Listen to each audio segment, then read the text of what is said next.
Welcome to another edition of Driven to Lead. I'm your host, Wayne Brannon. In this program, we explore the real stories from key executives to find the leadership lessons that drove their success, whether in good times or bad.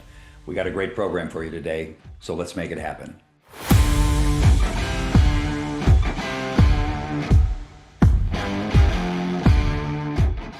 Very happy today to have with us Zach Shefska, CEO of CarEdge. Zach, how you doing? I'm doing great, Wayne. Happy Monday. Glad to be here with you. Yeah, it is a Monday. I don't mind those so bad. Got a big week ahead. Really nice to hear about your business, Courage. I really didn't know much about it before we met last week, and you're based in the nation's capital, right? I'm sitting here in Washington, D.C. Yes, sir. Yeah, I used to live in that area a couple times actually. Love that area. It's a wonderful place to live. A little expensive, but a great place. Hey, a little cheaper than the team members I've got up in New Right. York, that's for sure. Right. Now, so Zach, you've told me you've always been a serial entrepreneur. You always had that kind of intention for what you were going to do, and I think that's great. Now, how long ago did you start this business? I've been working on Car Edge since December of 2019, so I guess we're at 5.5 years now, which is kind of wild to think about. It's gone by fast and slow at the same time. And I would say you're kind of over the hump now. You've kind of got this business not only launched but pretty well established. Give me an idea, or give the audience an idea how big you are. What do you do? I mean, what parts of the U.S. do you touch? Sure. So, CarEdge is nationwide, and I think to frame it for everyone in your audience, we help people buy cars. That's the name of the game for me. I'm sure we'll get into a little bit of the story of how I started the business, and I'll share kind of my interest and why I'm passionate about it. But at Right. the end of the day, it's helping people buy cars, making that process simpler. We operate in all 50 states. Then, really, really proud that we're able to do that. And we've got about 50 people that work at the company nowadays. We raise venture capital. I don't know if you and I will get into that, but I remember the day, Wayne, where there were like 100 faces on a Mhm. Google Meet, and I just thought to myself, I don't know everyone here, and that really scared me. So Right. we've scaled up, we've scaled down, and the company does around $10 million a year in revenue. So we've built a legitimate business. We help a lot of people. In any given month, about 10,000 people purchase a vehicle through our platform. So I think we've got some room to grow, but also, it's a legitimate number that we're touching, and Yeah, 10,000 cars certainly, a month. Yeah, yeah. 10,000 cars a month is pretty good business. So you're a little different than some of the other services out there. A lot of the services are more of a dealer referral model when they're in that what I call the digital retailing space. You're really a customer advocacy model more. Is that how you would position it? Yeah, so cut my teeth in customer advocacy. That's where the business Mhm. started. I'm sitting here. I know your audience can't see it, but there's a green screen behind me. I could have turned on my fancy lights. It actually started as a media business, as a YouTube channel, Mhm. educating and empowering consumers. And I started it with my dad because I've never worked in retail automotive, Wayne. My dad spent 40 years doing it, so he's kind of like the brains behind the operation, and then I was the young tech whiz. And so really cut our teeth in consumer advocacy, and then have built a Yeah. marketplace business around that to be able to empower consumers and dealers to transact more quickly, more efficiently, and really just take an experience that I think is opaque and just try and make it more transparent. So yeah, by educating the consumer, it really should be a better experience for the dealer as well. Now, do you get explicit comments back from dealers that they appreciate the fact that you were engaged with their customer that came to buy the vehicle from them? We've got a couple hundred dealers in our dealer network nowadays, which if you had asked me when I started the business, Yeah. did I think we would ever have a dealer network? No, because we're a consumer advocacy platform. We serve our customer, Right. the consumer. Right. And you're so right. Dealers out there want to be, operating in this way, and quite frankly, are operating in this way, but the existing marketplaces and platforms don't really empower them to transact any differently than the kind of bad apples that rot in the bunch. And I think there's a misconception with dealers out there that they're all bad. They're not. My dad spent 40 years doing it. He's a great guy. He wasn't taking advantage of customers left and right. And so, I think it's been really beautiful that we've been able to build a dealer network that all operate with our values, and they love transacting with Car Edge customers because it's quick, Yeah. easy, seamless. Yeah. Yeah. That's fantastic. Some of my best friends are dealers, and I've always had a great deal of respect for the retail networks. I've worked in the car business for more than 40 years off and on, and it's a great way to go to market, but there is a gap, I think, that you're filling. And tell us a little bit about what you think the key pieces of information and guidance, really are that you provide to the customers. So I've become incredibly passionate. I think it's important for your audience to know I'm 29, so I'm early in my career. I'm kind of young, a little naive, but I'm You very didn't look a day passionate. over 19, Zach. I mean, let's be honest. Appreciate that. Appreciate that, Wade. But I've Yeah, become very passionate about data because I think at the end of yeah, the day, if you're trying to transact in a fair way, and especially as a third party, the benefit and the yeah, responsibility of third party is to try and provide information that makes both sides of the marketplace transact more effectively. If you're adding opinions into that mix, you're going to piss off one side of that equation. And so I've become insanely passionate about data. So a lot of what we've done educating consumers about market days supply. I don't think a lot of consumers 5.5 years ago knew what market days supply meant, or days on lot, or right, floor planning, or right, anything like that. Go into a yeah, dealership and ask them if you know you want an Acura TLX, go ask them for the oldest one they've got, the most aged one. Like that's the type of stuff that we're putting into the consumer's hands, which again, if you're an operator out there, you love having a customer come in and ask those questions because you're trying to get rid of those units anyway. A right. lot of things around data and trying to empower both sides with the same information so that they can just have the same conversation rather than Car Edge says you should do this or that. No opinions, just data. That's really where we try and sit. Right. And I noticed when I visited your website, you got a lot of rankings. So these are rankings that are third-party objective rankings typically. So you're providing customers with an easy, one-stop shop to find the key information about the brands and the vehicles they want to consider, right?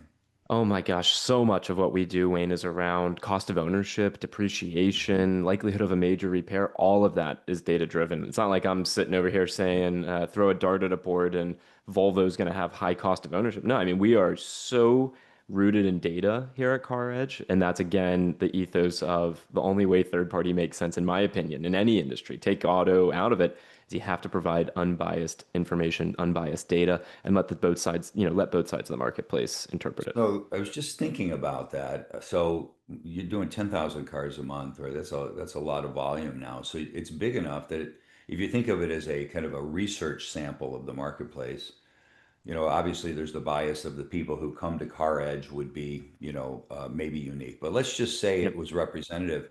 Do you take a look at the market share that you have within your buyers or your customers, Mhm. and then take a look at how that compares to the market overall? Do you, and the question I have, I guess, is there a marked difference between what people are buying and through your guidance and platform versus what they're buying in the marketplace overall?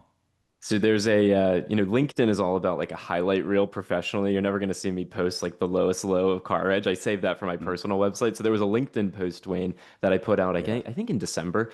And it was something to the effect of, Car Edge has done in the past 2 months 0.37% of all new car transactions. And I was like writing about how I was happy about that, but also so Right. disappointed Right. because like I want Yeah. 3.7, not Yeah. 0.37. So yeah, we Right. do kind of mark to market. We see where we fit. That being said, our audience and what we've been able to build here, they trend very similarly to the broader market.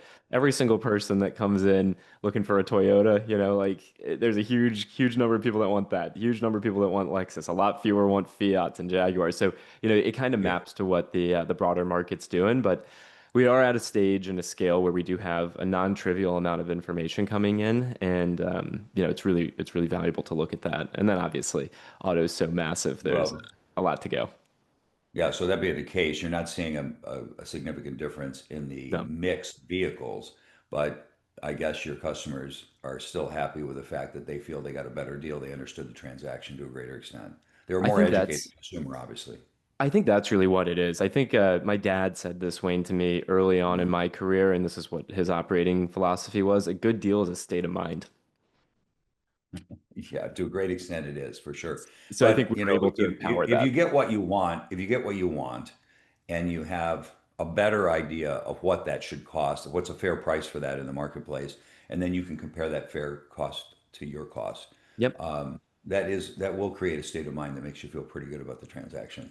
I think a lot of it in auto, especially, is just I don't want to get screwed. And there's a difference between getting the best deal, getting a good deal, feeling like you got screwed. There's all sorts of derivatives here that all kind of come back to the same place, which is I just want to trust, someone, Yeah. anyone. And I think, unfortunately, this industry has retail automotive. I'm speaking about has a history of, maybe being untrustworthy, whether that's, fair or unfair. Look at the Gallup annual trustworthiness of profession poll. Car Yeah. salesperson is number two on the list, and congressperson is number one in terms of least trustworthy. So, there is a perception there, and I think our responsibility is to build trust in that transaction. Yeah, so yeah, some of that reputation for, dealership sales has been earned, unfortunately, by a few bad actors over the years. But honestly, with all of the information that is available to a customer today, there's a lot more likelihood that the transaction is going to be more transparent, right? Yep. Because there are fewer things that are hidden and only on one side of the deal, and there's a lot more things that can go right with a transaction, I think, when you have an informed consumer. And I think it's better for the dealers as well, because most of the dealers out there are, honest, trustworthy, pillars of the community, great business people, and they just want to run an effective business and satisfy their customers. I mean, that's really what you see most of the time. But yeah, the reputation is not great, and it hasn't changed a lot over the years. So I'm a little surprised about that.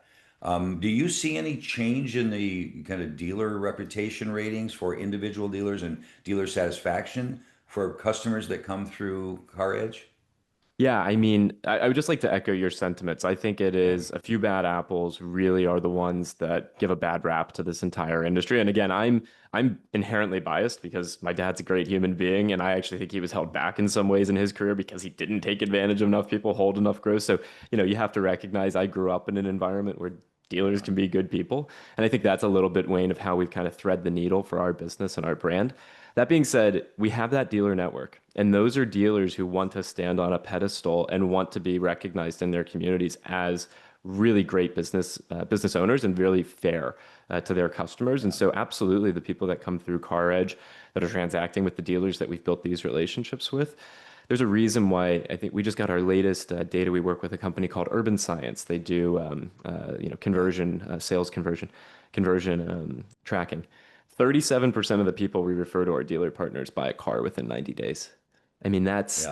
that's astronomical relative to like third Yeah, that party close rates, yeah, in a different yeah. league, absolutely. So it's because of that trust and it's because there are dealers.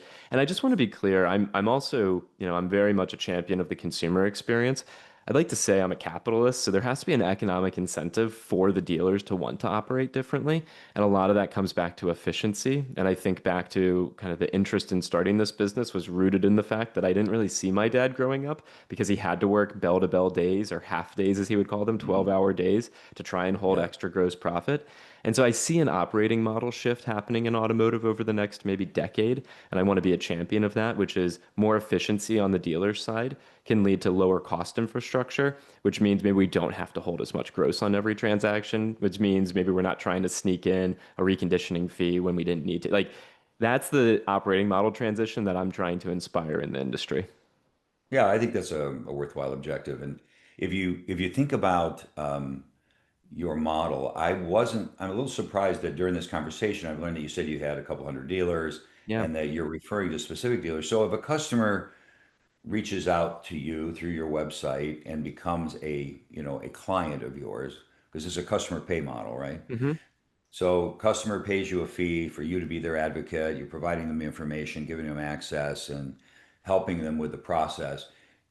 Do you refer them only to dealers in the network that you've kind of developed? I was thinking you just refer them wherever was the best and closest dealer to them. Yeah, no, we go wide and far. That being said, if there are Okay. dealers that it's almost like a first call list, you can think of it, Wayne. Like if we know there are good Okay. actors out there, Right. we're going to be able to Yeah. lean into those relationships. But no, the Got it. benefit of Carriage is we go wide and far. If you wanted to get 100 out the door quotes for that Acura TLX, Carriage is going to get you those 100 out the door quotes.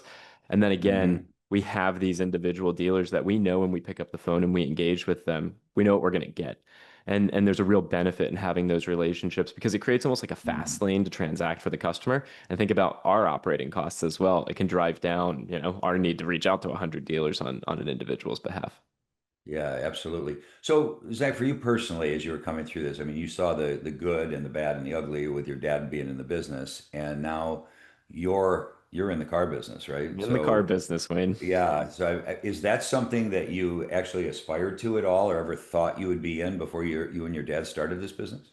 Absolutely not. So my dad told me when I was young there were two things I wasn't allowed to do or weren't allowed to do. One was play tackle football and the other was go into the car business. And I broke my Smart dad. arm playing flag football and now I'm in the car Yeah. business. So, I didn't listen to him in either regard.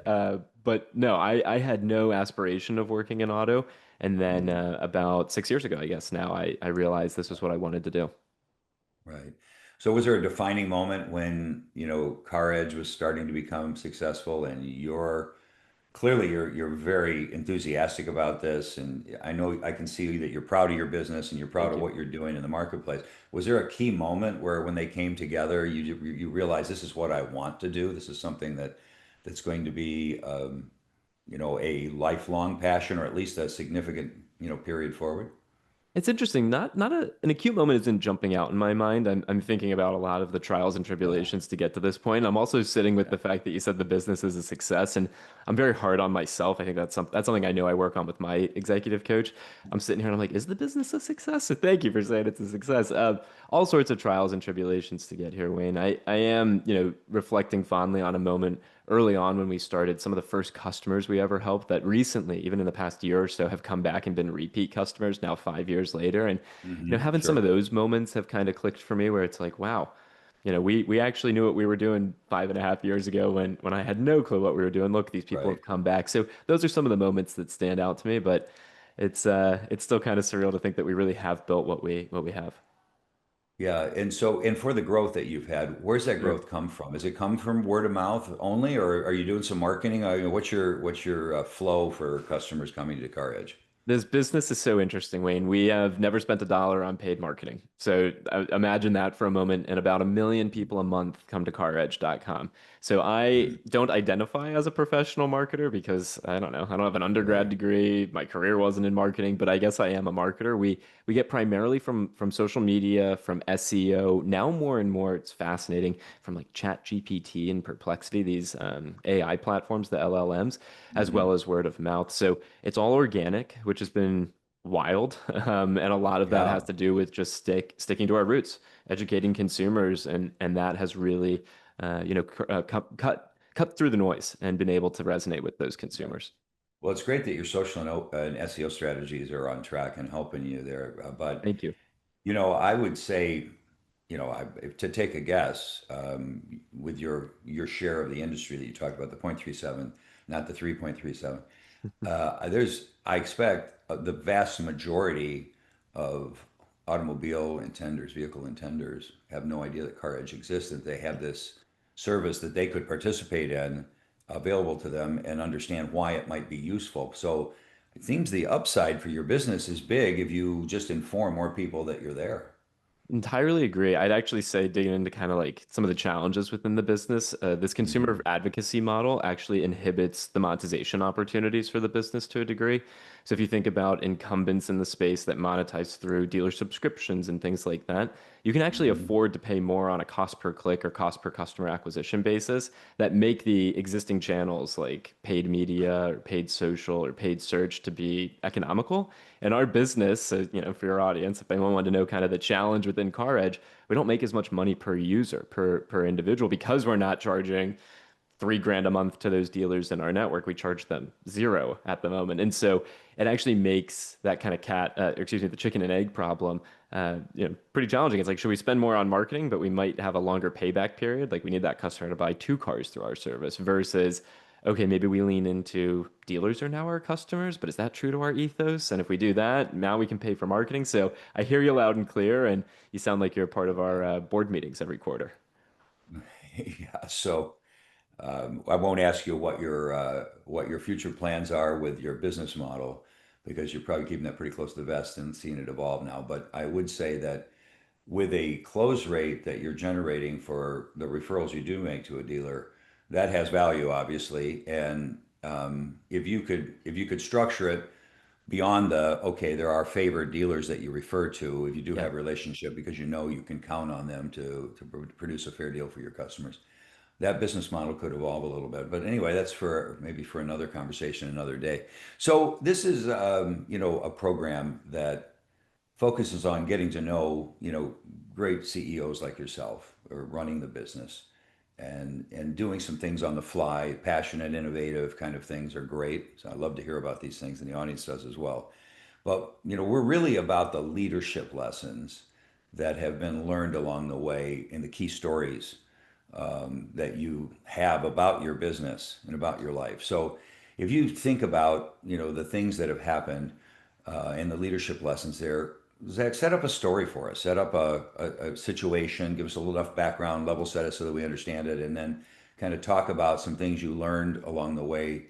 Whether it was a difficult hurdle you had to go over, or it was a great challenge that you kind of met and overachieved an objective. Whatever the case may be, we'd love to hear about it. Wayne, this is what I felt most connected to when you and I first talked was this idea of Yeah. really transformative moments in someone's career and how they became a leader. And there's an acute moment that stands out for me when I think about this. It was about 2 years ago. So I was a couple years into running the business. I was nominated to go to a program called Leaders in Tech. And Leaders in Tech is a fancy name, and it's a really interesting program out in California. Former faculty and members of the Stanford Graduate School of Business who had put together the coursework called Touchy Feely there, which was all about interpersonal dynamics. They left Stanford and they put together a nonprofit called Leaders in Tech. And it's a cohort-based group that I guess, I think they do it once a quarter. So, there's a few cohorts each year. Every cohort goes for a 4-day offsite in California and they learn about emotions. And this might sound a little crazy to your audience and those listening, but I spent 4 days in the woods, no cell service, no internet, no connection to my team, doing what's called T groups, which is you sit around in a circle with 14 of you, all CEOs and founders. Didn't know a single person there. They didn't tell us anyone's contact All right. information. 14 people in a circle, two facilitators, 12 CEOs, and a box of tissues in the middle with an emotions card sitting there. And we had And, a and you few. needed the tissues?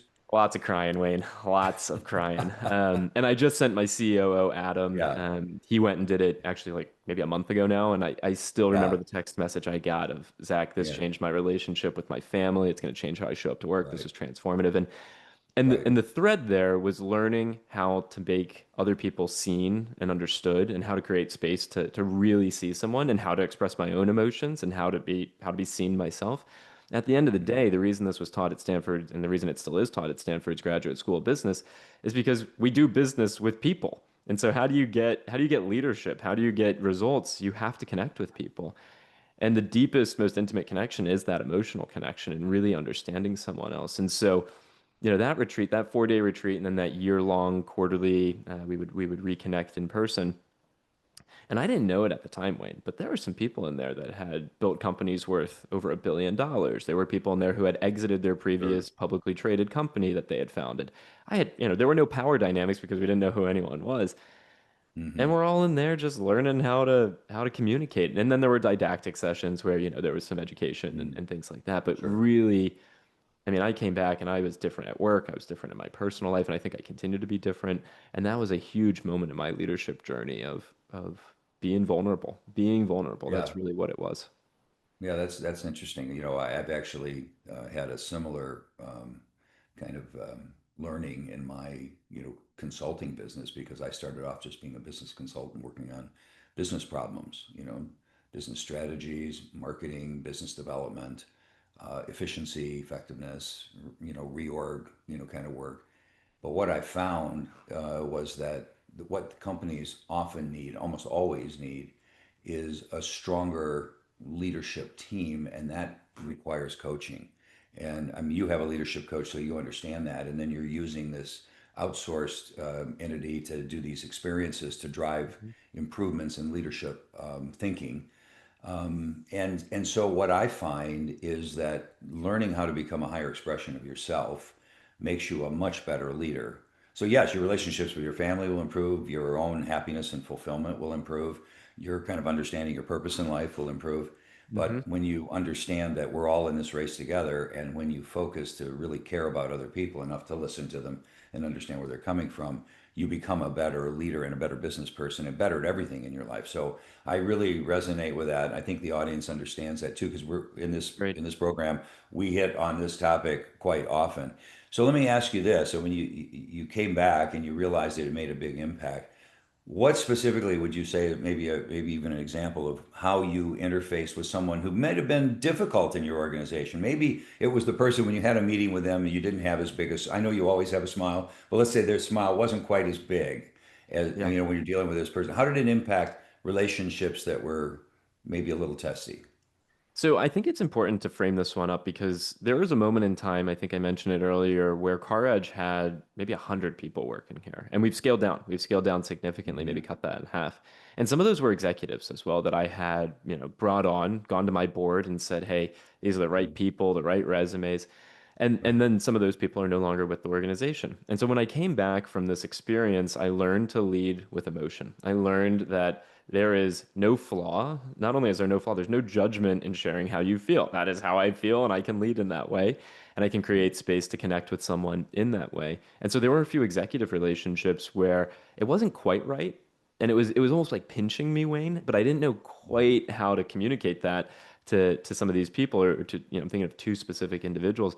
It was like a Hmm. pinch. It was like a pinch. It wasn't painful enough for me to say, "Hey, can we approach this differently?" or "Why are you doing something like that?" Hmm. And when I came back from this retreat, I remember getting on calls with both of these people. I said, "Hey, I feel confused. What Hmm. what's inspiring you to approach this in this way?" And it was Hmm. disarming because I'm allowed to be confused. You can feel however Yeah. you want to feel, person. So Right. it was moments Sure. like that that gave me the confidence to say, I'm entitled to how I feel in this moment. And as a leader, I'm doing a disservice to this person by not sharing with them where I'm at. And it's their Hmm. responsibility now. They can choose to, hey, do they want to share with me where they're, and maybe they're feeling confused. Maybe they're feeling excited that I'm confused. Maybe they're feeling sad. I don't know. Those moments, though, were really critical in being able to decide, okay, is this the person I want to go to battle with, or is this maybe not the right Hmm. fit? And Yeah. that wouldn't have happened, Wayne, if I didn't go to that, that retreat. That's interesting. I agree that it's so important to show, your own humanity and your own vulnerability sometimes as a leader. Yep. I mean, I think many of us talk about what it really means to be a servant leader, and it's the kind of the pinnacle of how you might run your company, and I think it has a place for sure. But the one thing about what you're talking about that I would caveat a little bit is that I see a lot of people and I coach a lot of people who are like you and me. I mean, I'm not saying they're bad or worse than us, right? But we all have what I consider emotions, rather than saying positive or negative, we have emotions that move us toward where we want to go, move us toward a highest expression of self, move us toward God if it's a morality issue or whatever. And those emotions are empowering. So, and then we also have emotions that are not empowering. They're not moving us in the direction we would prefer to go. And those are sometimes it's anxiety, sometimes it's fear. Sometimes it's unforgiveness. Hmm. Sometimes it's, just anger or frustration. And sometimes they're useful, but most of the time, those emotions that move us away from what we want also have to be monitored and understood. So, when I work with people in a coaching environment, I map these out. I let them score them. I don't score them. You tell me if this serves you or not. And Yep. if it does, how does it? And then how far do you go with that emotion versus the other one? So there's a balance there. So in this program and in your experience in implementing it or living it, have you kind of understood that, it's okay to be vulnerable and say, I'm confused, for example, which was helpful to you, but it wouldn't necessarily be helpful to say, listen, I'm really angry with you and I don't like the way you do that. You can do that. Sometimes it's appropriate, but not always, right? So talk to us about that a little bit. Yeah, so I'll comment here. A lot of my emotions, frequently, I think I come across as like a default happy person, but don't get me wrong, I get anxious, I get sad, and I'll give you an example from last week, Wayne. I went to my team, we had an all hands meeting. This was just on Friday. So this was, we're Hmm. recording this on Monday. This just happened on Yeah. Friday. We've Yeah. been struggling a little bit, and it's an area of the business that I own. This is on social media. Some of our viewership has flatlined. Instead of growing like it's typically grown month over month, it's flatlined. And we went through an entire month where it was just flat. And I got on the Mm. team meeting on Friday. We're talking through Yeah. the business objectives and we're talking about the month that we've gone through, the month of May, and the wins and the challenges. And I said to the team, I said, I've been feeling sad. I've been Mm. feeling really sad. We're not growing in the way that I want us to grow. And this is where I still contribute as an individual contributor is this area. And I get sad when I don't win. And I'm feeling sad. And I opened up in that way to my team because I needed to let it out. I needed permission to be like, hey, I've been kind of going through a bad time right here. And the rallying that this group then brought to me. So it's even when I have these negative emotions, I've found that when I bottle them up, they kind of just build, build, build. I probably could have told the team I was sad 3 weeks into, or 2 weeks into May. I was sad when I just saw the views weren't going up. I want to win. I want to win. And so there are moments like that. I think if it's interpersonal, so that's like with myself, my relationship with myself, when it's interpersonal, typically if I find myself being angry or mad, there's something underlying that. There's something there before that emotion. And I do find myself communicating it because I've leaned heavily into this and I've found myself surrounded. It's definitely not a homogenous leadership team, but it's a team that gets that this is how I'm going to approach it.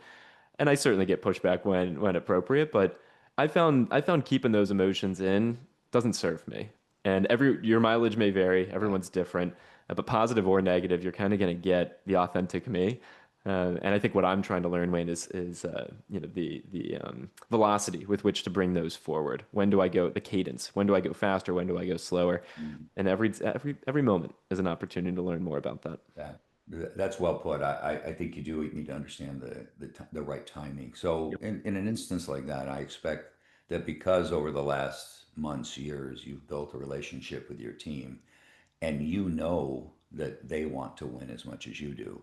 It wasn't really that big a risk to tell them that you're disappointed about the performance because you love to win, because you know they love to win too. And then they rallied to support you. And that was really what you wanted to do. You used that tool to rally them to get more enthusiastic and hopefully impact the performance, It right? was self-serving. I was Yeah, asking for help. I needed right. I needed some cheerleaders, like and Yeah. it worked. Yes.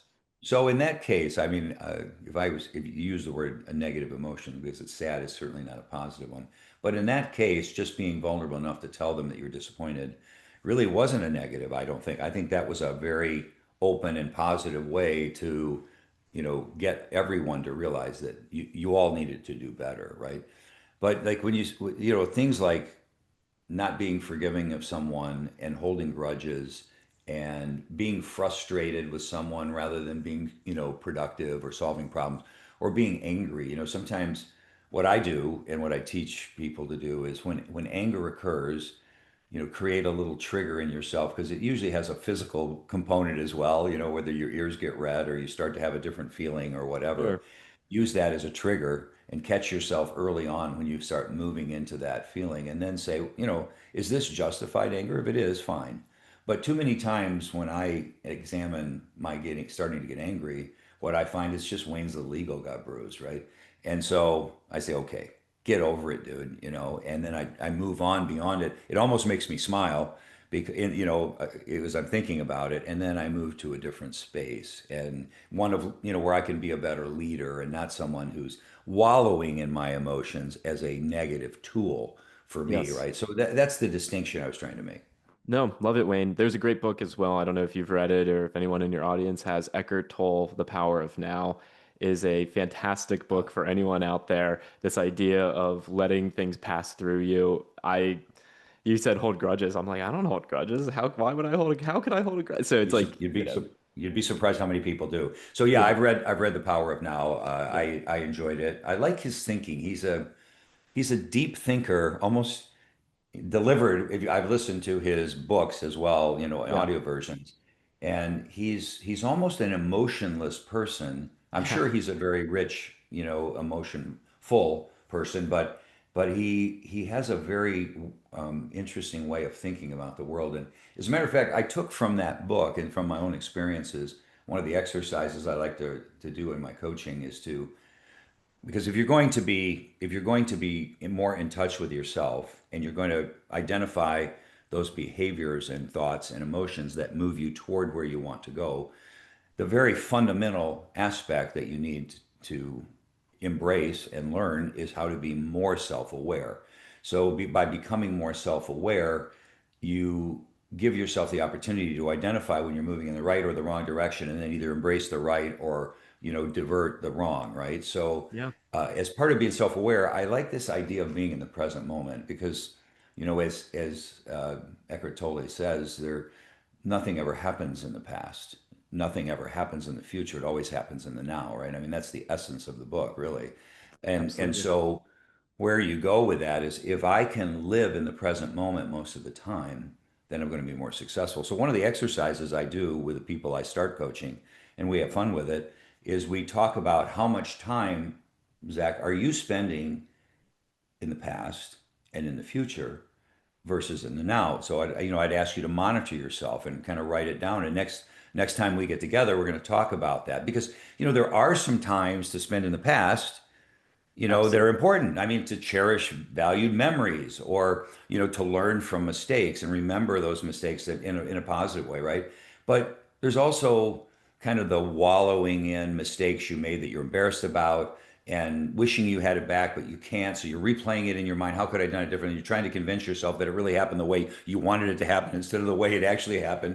And Yep. then the same thing about the future is it's really important to plan and to Yes. have a very structured way to think about how you're going to allocate resources and prioritize tasks in the future. But to always be dreaming about a desired state and not spending enough time in the present actually achieving the things that need to get you there is certainly a fault that many of us have as leaders as well. So we actually get to the point where we say, how much time of our waking hours should we be spending in the present versus how much time do we spend in the past and Yeah. how much time do we spend in the future?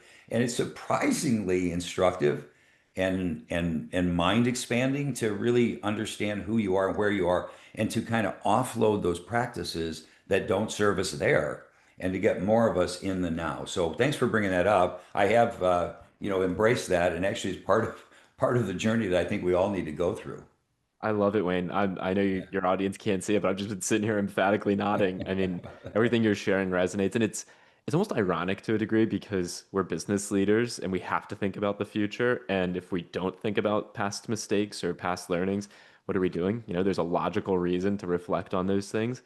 And this is a tool in my toolkit that helps me approach days in a more default positive manner than anxious or sad. And I think that makes me a better leader. I think that makes me more capable of connecting with the people on my team. And at the end of the day, I fully subscribe to that idea of people do business with people.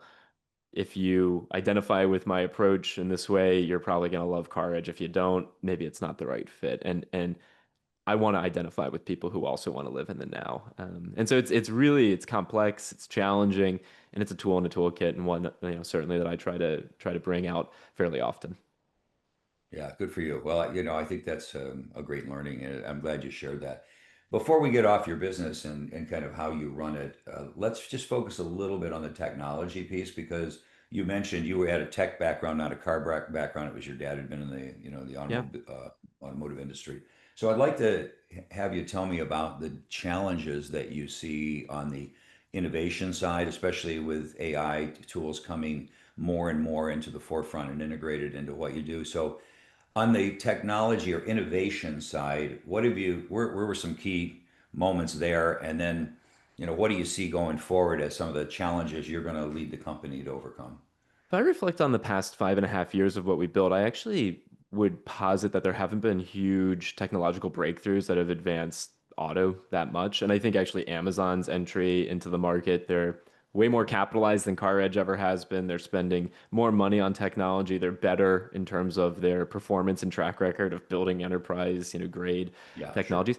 And their go-to-market has been incredibly slow and incredibly challenged. And I think that's a testament to how difficult it is to do, digital retailing, for example, which was a big initiative within auto for, I guess, a decade now. So I would actually say the past 5 years have been fairly quiet in terms of technology innovation in digital retail or in retail automotive. I think the next 5 years are going to be much different. I think AI changes the game significantly, and I think it's agentic AI. So this idea of computers operating as humans would. I think that changes the operating model of dealerships significantly for those that lean in. And I was just having this conversation with my dad at dinner last week. I was asking him, "Do you remember when you first started getting internet leads?" Because he started selling cars in the 70s, so, way before internet leads. And he said, Hmm. a little bit, not really. I was like, "Do you remember when you started to have to use the internet at work?" And he's like, "Well, yeah, I had to learn how to send emails and how to do these things." And it's Hmm. like, "Did they bring in trainers? Did they have consultants?" He's like, "Of course, he was at Penske. They brought in all the people. They taught us how to use." So I think we're just at the beginning of an adoption curve for AI at dealerships. And I think it'll be eerily similar to what my dad was describing about the internet. It'll take a couple years. There's going to be people, there are going to be organizations that are at the tip of the spear on that, and I think will yield, like meaningfully economically yield from that innovation. I think there will be other operators who take a little bit more time, and then there will be the laggards who 5 years from now are finally investing in whatever the latest and greatest 24/7 salesperson who never takes a day off and calls in sick and can do deals, digitally all day long. So I do think we're Right. at a big moment in the auto industry and in retail in general. And I'm thrilled to be building towards my vision of that, which again is just transparent, efficient, more fair for everyone. Yeah, I think you're absolutely right there, and the transparency is really the word that I would have used for the opportunity going forward. I know a lot of the digital retailing solutions today are doing a really good job aggregating information and getting dealership process kind of pulled back into the digital space so the customer can do more, go further down the deal structure than Yep. they could before. And there, without going into the detail there, you know what I'm talking about in terms of, actually correct pricing, dealer set Yep. pricing, leveraging all the incentives, understanding, their credit rating and going through to finance the vehicle and other things, just to kind of give the audience an idea of what we're talking about here. So if if you have an AI based solution that's actually operating at the retailer, and you have a digital retailing company that's going to be able to pull that information in and then use it in an automated way where you can actually generate deals that the dealer wants to generate and then deliver them at the right time in the process, because there's a negotiation process that goes on. I think that's where the AI implementation is going to make the biggest impact, and I think that's what you're saying as well, right? I mean, I shrug my shoulders a little bit because does a salesperson in the future, does a salesperson need to go ask my manager if I can do that deal? If the dealer principal or the GM has set price rules for all inventory that are dynamic based on market conditions in their local area? No. The system knows what we can sell cars for. It's dynamic and it can interface with digital retailing platforms. It can interface with third-party marketplaces like CarEdge. I see a real change. And to be clear, I'm not suggesting that the role of salesperson or sales manager, goes the way of the dinosaurs. There's still going to be customers that walk into a dealership. Last week, I stopped by Absolutely. 5 different dealerships. I just go in, I just introduce myself, try to talk and communicate. I watch walk-ins come in, so like that's not going away. But for a subset of transactions, can we facilitate something so simple, so easy, something so fundamentally different than what it has traditionally been? I think AI is the tool for us to lean into to be able to do that, and that's what we're working towards here to a degree with CarEdge. Yeah. Okay. Well, I think we're highly aligned on that thinking. We'll see where it goes. It's going to be an exciting time. I agree. So, all right, let's move on to kind of wrap up this conversation, Zach. I think it's been very rich so far, but of the things you've learned, of the things in your life, I always ask two questions to every guest at the end of the program. So this is one of them. Sure. If you think about your younger self, so let's just dial back 10 years, before you even started Courage or knew about it, what would be a key piece of advice relative to your leadership learnings? What would be a key piece of advice that you'd give your younger self? Hmm. It's a fun one because the default where my gut goes is something around moderation or trying to find a balance.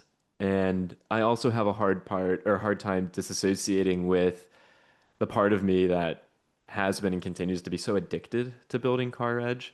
However, 5.5 years bootstrapping for the first two ruined a lot of relationships, ruined a lot of Hmm. relationships, a relationship with myself, a relationship with romantic partners, relationship with family.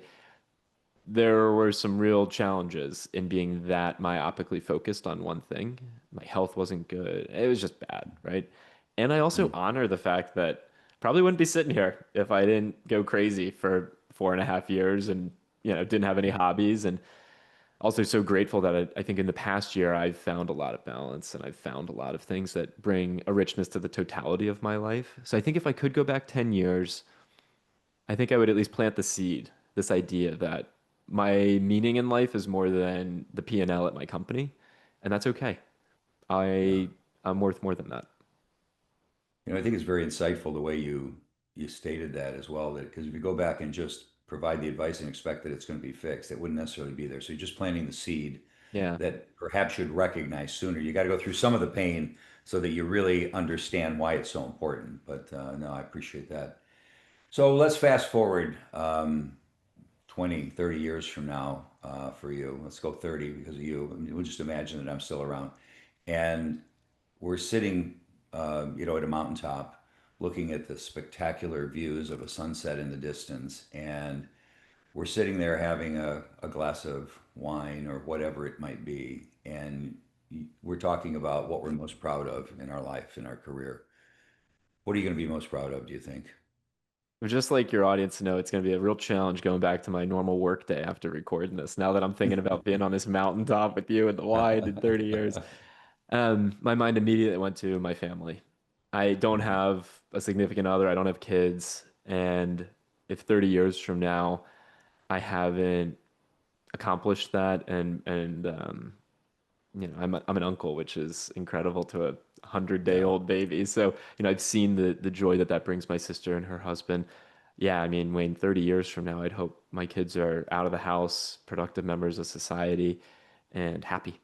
Happy. I just hope yeah. that they're happy. So I want to be there and I want to have a partner that, that shares a similar vision. So 30 years from now, lots of time to get there, but that's immediately what came to mind for me. Nothing commercial, just family.